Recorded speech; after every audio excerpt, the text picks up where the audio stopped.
Bonjour, bienvenue à Question de croire, un podcast qui explore la foi et la spiritualité, une question à la fois. Cette semaine, peut-on être chrétien et LGBTQ+?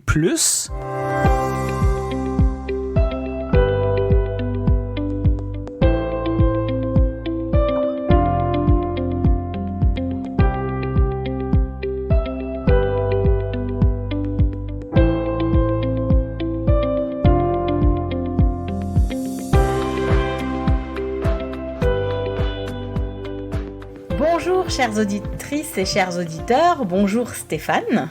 Bonjour Joanne, bonjour tout le monde qui nous écoute. Alors moi j'aime beaucoup la façon dont tu as formulé cette question, puisque dedans il y a le sigle LGBTIQA+, et ça me rappelle une petite anecdote dans l'une des paroisses dans lesquelles j'ai eu la chance de servir. Le bonheur, la bénédiction, c'est qu'on avait un petit apéro pour se retrouver un peu, les différentes personnes au service, les gens du conseil. Et il y a un conseiller qui est venu me voir. Il était sympa, quoi, un type cool. Et il m'a dit, alors, comment ça avance, là, ton projet, là, avec les personnes,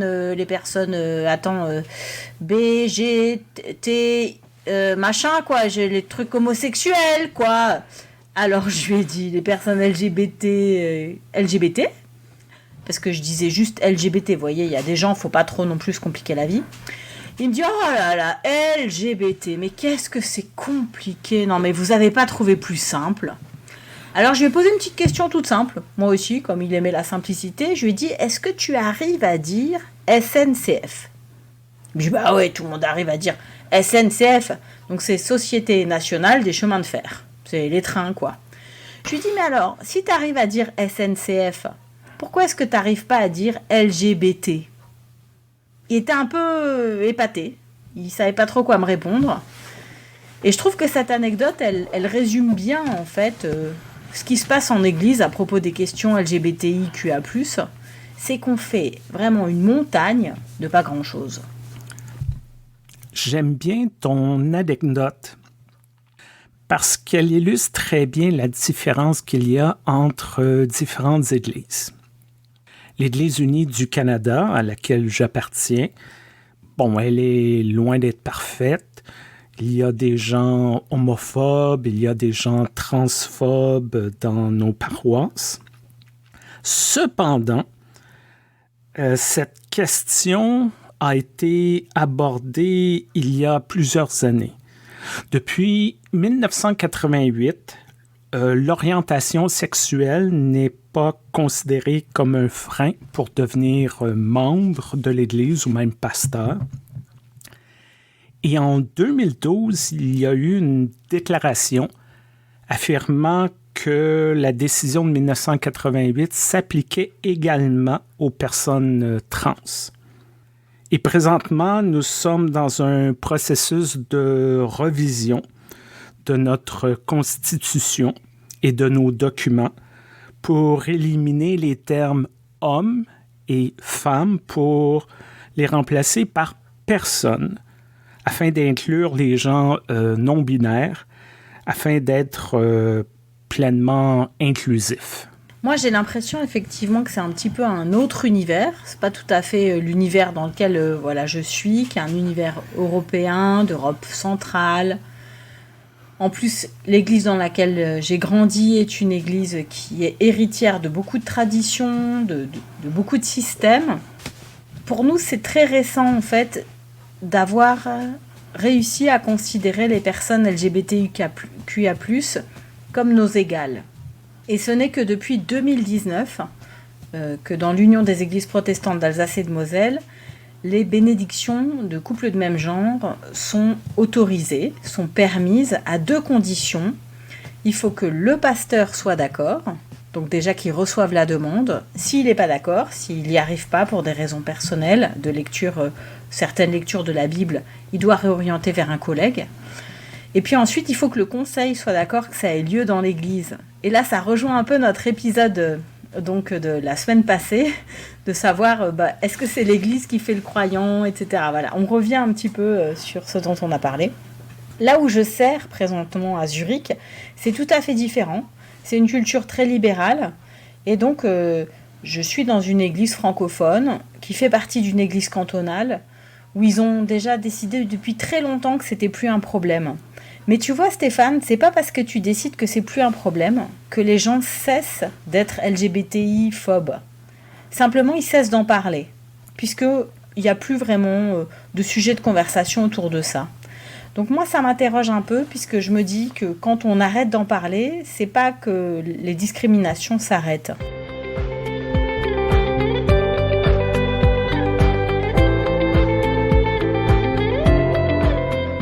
Et puis ensuite, maintenant, on vient à ce dont je t'ai parlé avant, c'est les collègues qui ont des lectures de la Bible qui les empêchent d'accueillir à égalité les couples de même genre, les couples donc de différents genres, de deux genres différents, ou même la grande diversité sexuelle et identitaire qui existe. Selon mon expérience, il y a plusieurs façons de lire la Bible. Certaines personnes ouvrent leur Bible et essaient de découvrir quelque chose, d'être peut-être provoqué ou être instruit. Et il y a d'autres personnes qui tentent d'utiliser la Bible pour défendre leur agenda, leur point de vue. Et je crois qu'il y a beaucoup de gens homophobes qui utilisent certains passages bibliques hors contexte afin de justifier leur point de vue. On pourrait leur présenter 18 autres versets qui vont dans un autre sens et les gens vont dire non, non, non, parce que c'est ça qu'on m'a appris quand j'étais jeune, parce que c'est l'Église véhicule ce message depuis 2000 ans. Moi, je lui dis, il y a 2000 ans, l'esclavage était totalement acceptable. La polygamie était totalement acceptable et l'Église chrétienne a changé de point de vue. Alors, pourquoi sur ces sujets et pourquoi pas sur celui-ci, sur les questions d'orientation sexuelle et d'identité de genre? Et c'est vrai que c'est difficile de vouloir trouver dans la Bible des réponses à des questions qu'on ne se posait pas avant. Alors, c'est pas parce qu'on ne se posait pas la question de l'homosexualité qu'elle n'existait pas, ou de la transidentité que ça n'était pas une réalité. Simplement, pour ce qui est de la partie, disons, législation de la Bible, on n'abordait pas du tout les droits des individus. Avant, la Bible, on s'en servait pour plusieurs raisons, et l'une d'entre elles, c'était évidemment la loi. De séparer les choses afin qu'il y ait un minimum de justice, de vivre ensemble. Et quand on sait que les nomades partageaient les tentes en fonction des genres, que les femmes avaient leur tente, les hommes avaient leur tente, et parfois les couples pouvaient avoir une tente, mais c'était pas régulier, on peut comprendre que les relations de même genre avaient du mal à avoir une place dans cette situation de nomadisme et de binarité très très forte. Et c'est un peu ça qui nous interpelle, c'est que la binarité semble tellement majoritaire dans la Bible que tout ce qui ne rentre pas dans cette binarité, on pourrait croire que c'est pas biblique. Or, quand on s'approche du texte, quand on le décortique, quand on le regarde avec peut-être d'autres perspectives, on voit qu'un peu partout il y avait de la non-binarité. Simplement, elle n'était pas majoritaire et d'ailleurs, elle ne l'est toujours pas, donc ça n'est pas trop étonnant. Mais de là à partir du principe que comme cette non-binarité n'est pas explicite, est difficile à trouver, doit se chercher un peu dans les subtilités du texte, eh bien, elle va contre Dieu. Il y a quand même une énorme distance et je ne comprends plus qu'on fasse maintenant ce genre de constatation lapidaire en éliminant une partie de la population. On ne peut pas prétendre que ces gens-là n'ont jamais existé et que Dieu n'a jamais fait attention à ces personnes-là. C'est impossible. Parfois, je demande aux gens, est-ce que vous croyez en Dieu ou est-ce que vous croyez à la Bible? C'est souvent l'arbre qui cache la forêt lorsque les gens citent un verset spécifique. On dit que Dieu est amour et que son amour est inconditionnel. Alors, de mon point de vue, aucun verset peu importe la traduction, peu importe la langue, ne peut aller à l'encontre de ça. Et lorsqu'on dit, bon, dans Lévitique, les gens connaissent le passage, tu ne coucheras pas avec un homme comme une autre femme. En passant, Lévitique 11 dit, vous ne mangerez pas de porc, vous ne toucherez même pas à la carcasse. Alors, j'espère que vous n'aimez pas le bacon ou que vous n'aimez pas jouer au foot parce que vous êtes mal parti. Si on prend une série de mots et on se rend compte que ces mots vont à l'encontre de la nature de Dieu, je crois que notre analyse en tant qu'humain est erronée. Dieu est quand même plus important que des mots imprimés dans un livre. Tu vois, ça me fait penser à une anecdote qui tout de suite, et d'ailleurs c'est pas vraiment une anecdote, c'est plutôt un dialogue très émouvant, qui va au-delà du dialogue pastoral, et qui pour moi, même s'il est un peu extrême comme dialogue, résume cette façon qu'on peut avoir de juger les autres et de les priver de l'amour de Dieu. Et je parlais avec une personne intersexe. Une personne intersexe est une personne qui a pu développer, ou depuis la naissance, ou plus tard dans l'adolescence, des caractéristiques génitales et sexuelles qui peuvent appartenir aux deux genres ou bien à un troisième genre même. Et je parlais avec cette personne intersexe que je salue et qui est une grande activiste, une personne très activiste et qui a toujours été opérée. Donc depuis sa naissance, on charcute cette personne intersexe pour la faire correspondre à un genre choisi par une équipe médicale. Et toutes ces opérations ont engendré des formes de handicap physique, des douleurs psychiques, alors que par ailleurs c'est une personne très brillante, qui aurait eu beaucoup à apporter au monde et qui a été empêchée à plusieurs étapes de sa vie du fait de ses douleurs physiques. Et alors je parlais avec cette personne et je lui disais « Est-ce que tu as déjà cru en Dieu étant enfant ? Ou est-ce que des fois il peut t'arriver de croire en Dieu ?» Elle m'a répondu « Tu sais, je n'ai jamais pu croire en Dieu, parce que Dieu n'a jamais cru en moi. Je suis un monstre. On m'a toujours dit que j'étais un monstre. Le curé m'a dit que j'étais un monstre. Ma mère m'a dit que j'étais un monstre. » Comment est-ce qu'on peut prétendre témoigner de l'amour de Dieu, Bible à la main, et dire à des êtres humains qui sont des monstres? Et tout ça en s'appuyant sur quoi? Sur des versets bibliques, mais alors je crois vraiment qu'on passe à côté du message de Dieu. Alors c'est sûr que les personnes intersexes nous interrogent parce qu'elles sont au-delà du genre. Elles nous obligent à réaliser qu'il y a une grande diversité dans la nature et que justement la nature n'est pas binaire et la Bible non plus en fait. Et ça peut être vraiment une révolution dans la tête et ça peut même être déstabilisant et on peut se dire mais attends, il n'y a plus de repères. En France, on a beaucoup parlé de la confusion des genres parce qu'on avait peur que les enfants aient deux papas ou deux mamans. Et moi, je crois que ce qui est confusant, comme disent les Rwandais, ce qui peut nous amener à la confusion, c'est quand on fait passer des paroles de jugement avant l'amour du Christ. Et ça, pour moi, c'est la plus grande des confusions possibles.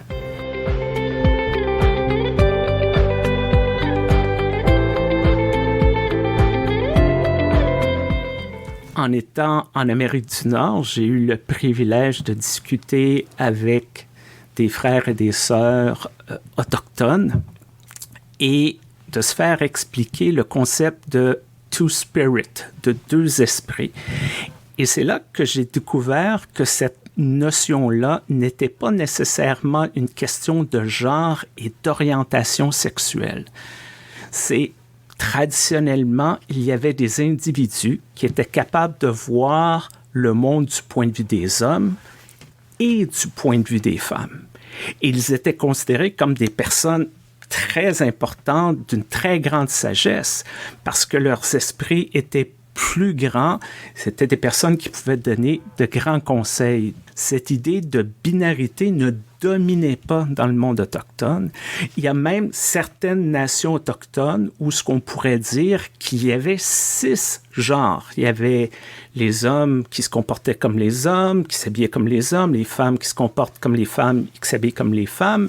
Il y a les hommes qui s'habillent et se comportent comme les hommes, qui aiment les hommes, les femmes qui s'habillent comme les hommes, ils se comportent Et il y avait des mots différents pour toutes ces personnes-là, selon son comportement, sa préférence, son identité. Donc, on n'essayait pas de dire, bah, toi, à cause de ta génitalité, tu es dans une case. Toi, à cause de ta génitalité, tu es dans une autre case. C'est nous qui imposons ça à nous-mêmes, comme tu as dit, au lieu de s'ouvrir à cette diversité, d'accepter cette diversité, de croire que Dieu a créé un monde divers. Et si Dieu a créé ce monde divers, Dieu devait savoir ce qu'il faisait ou ce qu'elle faisait. C'est à nous d'accepter. C'est pas de dire « Ah, Dieu s'est trompé en créant une personne qui est pas cis. » Non, c'est à nous d'ouvrir notre esprit et de dire bah, ça fait partie du plan de Dieu, bah, c'est à nous de comprendre, c'est à nous d'accepter, c'est peut-être nous le problème. J'adore ton idée de plan de Dieu parce que ça me ramène à la notion d'être une merveille. Et je me rappelle à la fin d'un culte inclusif qu'on avait préparé avec une équipe de personnes, bien sûr, LGBTQA+. Il y a une dame qui m'est tombée dans les bras et qui m'a dit « C'est la première fois de ma vie que j'entends que moi qui suis lesbienne, non-binaire, avec une forme de handicap, je suis une merveille aux yeux de Dieu. Je croyais qu'en fait c'était les hétéros en couple qui font des enfants, qui sont des merveilles aux yeux de Dieu et puis moi je suis un peu moins, je suis moins. Comment est-ce qu'on peut créer des catégories comme ça ? En fait, Dieu ne nous juge pas en fonction de qui on est amoureux. Dieu va éventuellement nous appeler à plus de justice, à plus de vérité, à plus d'authenticité.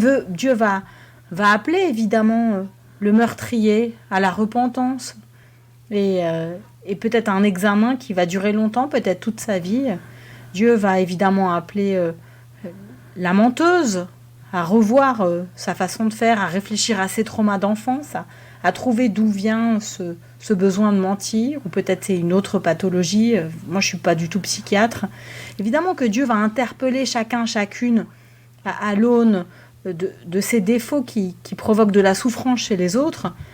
Mais les personnes LGBTIQA+, elles ne nous provoquent pas de souffrance dans notre vie, elles ne nous font pas du mal, elles sont pas meurtrières, elles font rien de mal en fait, elles sont juste elles-mêmes, tout comme moi je suis hétéro-cis.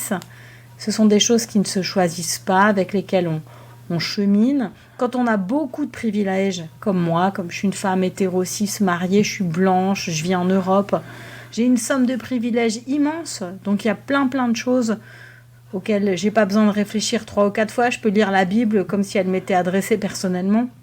Et c'est à nous de faciliter en fait l'accès à la Bible, à l'Église, à la communauté, à toutes ces personnes pour qui l'accès n'est pas direct parce que les textes n'ont pas été écrits en pensant à elles en premier.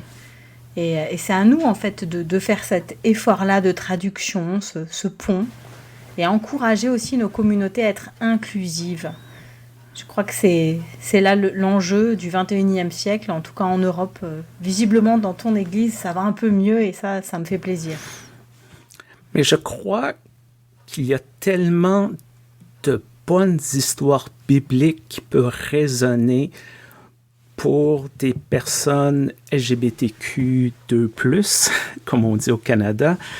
Par exemple, pour toute la question de la transidentité, plusieurs personnes ont trouvé dans le récit de la résurrection de Jésus quelque chose de très puissant. Parce que la résurrection de Jésus, ce n'est pas la ressuscitation. Il y a quelque chose qui implique une transformation. Jésus de Nazareth est mort et le Christ ressuscité était un peu différent. On trouve dans les récits du Nouveau Testament, au début, les disciples, même les plus proches, le voient, le reconnaissent plus ou moins, ils commencent à parler « Ah, c'est le maître ». Donc, chez les personnes trans, de dire « Peut-être mon identité va demeurer la même, peut-être mon apparence va changer, mais il y aura à travers cette transformation-là une nouvelle vie, une renaissance. L'histoire est là, on n'a pas à l'inventer. Parfois, c'est juste la façon qu'on regarde les choses, la façon qu'on explique, de voir les choses d'un point de vue différent. C'est un très grand cadeau que des gens de plein de communautés différentes nous offrent, que ce soit des gens qui viennent d'un autre continent, d'une autre classe sociale, ou, dans ce cas-ci, des gens qui n'ont pas la même orientation ou le même genre que moi. Moi aussi, quand tu parlais de privilège, moi, je suis un homme dans la cinquantaine, blanc, hétéro-cis. Je transpire le privilège et, en passant, le privilège, on ne le choisit pas. On reçoit ça à la naissance, c'est la loterie de la vie. J'ai rien gagné. C'est vrai. La question, c'est de savoir comment je vais l'utiliser, mon privilège, pour me défendre ou dire « Hey, il y a des gens qui sont de très bonnes personnes, qui sont opprimées. Faut que ça cesse. » Alors moi, il y a une autre histoire que je trouve inspirante et ce sont des amies, des sœurs chrétiennes lesbiennes qui m'ont rendue sensible à cette histoire. C'est celle de Ruth et Noémie. Et c'est hyper intéressant cette histoire de Ruth et Noémie parce que Noémie... elle perd son mari, elle perd ses fils, elle a ses 2 belles-filles.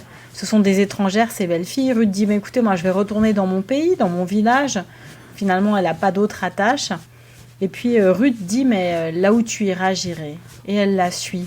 Alors on peut se dire, c'est juste une belle histoire entre une belle-fille et puis une belle-mère. Et puis il y a des lesbiennes qui trouvent que c'est un peu étrange cette histoire parce que elles font tout pour avoir un enfant. Alors, il faut aller voir ça, hein. C'est dans Ruth, justement, le livre de Ruth.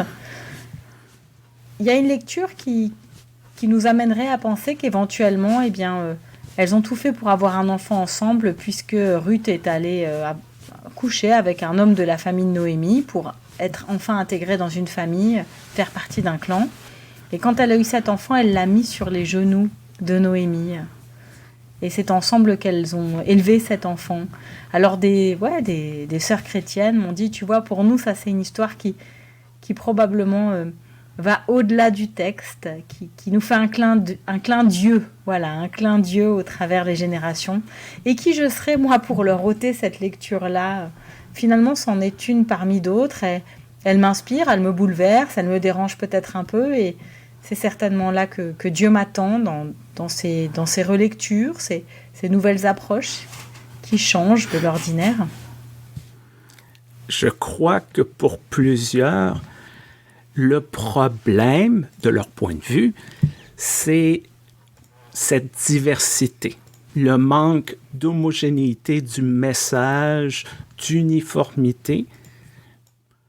Moi, j'ai toujours cru que la diversité n'est pas un malheur, c'est une bénédiction d'être provoqué, d'être amené d'aller plus loin. On peut être en désaccord, mais au moins j'ai vu le point de vue de l'autre, d'avoir des gens de plein de communautés différentes, des communautés LGBTQ2+, parce qu'il n'y en a pas juste une, il y en a plusieurs, qui me disent « Hey, mais quand tu dis ça, là, quand tu dis mes très chers frères, mes très chères sœurs, il y a des gens qui ne se reconnaissent pas là-dedans. » Et là, je me dis, ah, OK. C'est peut-être sur le coup, bon, on se dit, oh là, on est dans les détails. Mais après, on réfléchit sur son langage, on réfléchit sur tout ce qu'on prend pour acquis et on commence à voir peut-être du point de vue de quelqu'un qui est plus opprimé, quelqu'un qui doit se battre pour être vu, pour être entendu, pour être reconnu. Et si ce n'est pas le rôle d'une Église d'être là pour les plus faibles, pour les plus vulnérables, à la limite, on peut se demander, mais à quoi on sert?